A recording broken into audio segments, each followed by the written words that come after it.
Let's explore this a little bit though. Of this go away heat thing. Because I've heard of this term before, but I've never really think that I don't think it's a real thing. Because they said they also call it X-Pac heat, which I don't remember the era where X-Pac had that much heat to where people didn't want to see him anymore. No, I don't really remember that. yeah. Maybe it happened. I don't remember it.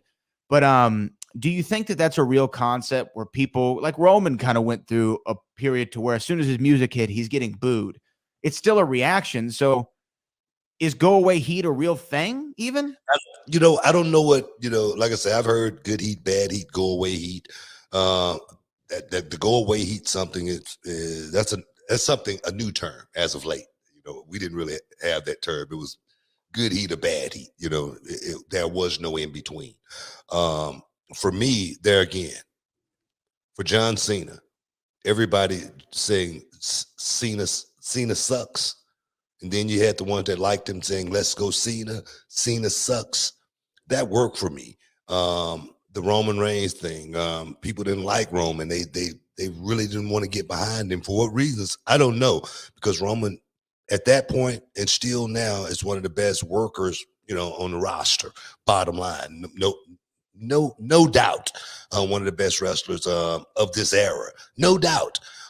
So them not liking him, I don't think that's the wrong. I think that's the wrong term. Not liking him. I think the fans perhaps wanted to see him in a different role, and them trying to motivate the company to move that person into that role. I think the fans these days, man, they can hijack a whole show. They can make you want to do it the way they want, it to be done. But I think a guy like Cody, he's in prime position to actually be able to go out there and do what I talk about all the time. And that's the art of going out there and doing nothing and making the people go crazy. If he could do that for the next 5 years, man, he can make a boatload of money and be very, very happy at the end of the day. But when you start looking at it like, I really need the fans to cheer for me, man. What am I doing wrong? When you start thinking that way, you are definitely backing yourself into a corner. I think they're doing it, perfectly, exactly the right thing. Well, let me ask you this though: does it hurt somebody like a Sammy Guevara to have a short title reign? This is your first championship in a major company ever, and it only lasts for a few weeks at the very best. Does that hurt him in any way in your estimation? I really don't think so. Just because when you win the title, that says one thing. Let's say the company was, they believed in you enough to say, hey man, let's put the belt on this guy. Let's give him the rub. Let's bring him up.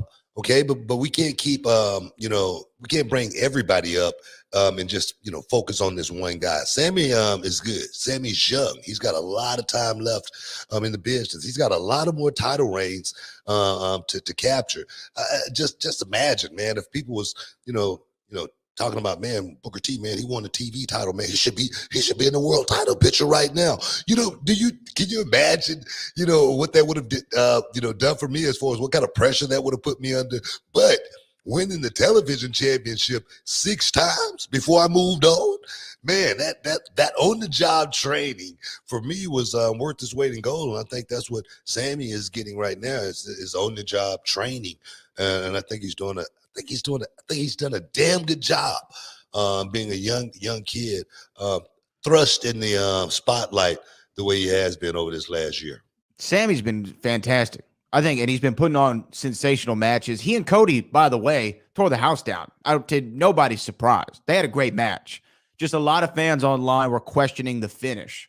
And I think to go back to your point with Roman, I think the Roman Reigns thing was he was so obviously clearly the guy that the company wanted at the time, right? Like, hey, this is going to be our new star.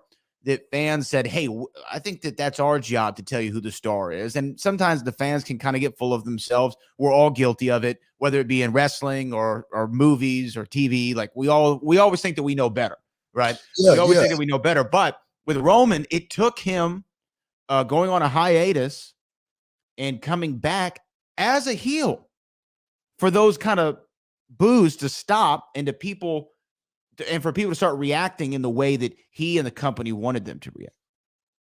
Yeah. Does Cody have to do something similar? Does he have to turn? Do you lean into the heel stuff since they're booing you anyway? Do you lean into it, or you just stay like you're doing, like Cena did? I think it's a totally different dynamic. What he's going through right now. Just because when I look at Roman, I look at Seth Rollins, I look at John Moxley, and those guys being in that team and then breaking up. And then when you break those guys up, you got the fans tugging. Which one am I really going to cheer for? Do I really want to be a Seth Rollins guy? Do I want to be a John Moxley guy? Do I want to be that's what he was going through. I think this dynamic right here is totally different what Cody is going through. But I feel like there again, is something that could be used. And if it's something that could be used in this business, you use it. You don't fight against it. You go with it. And I think Cody Rhodes, there again, I would love to be in Cody Rhodes' shoes, walking out of that curtain, knowing everybody is going to boo me. You remember what I said, about, what they said about MC Hammer? They said, man, you need to turn it down. And MC Hammer said, nah, man, I need to pump it up. That's what Cody Rhodes needs to do right now. He needs to pump it up and needs to kick it in overdrive.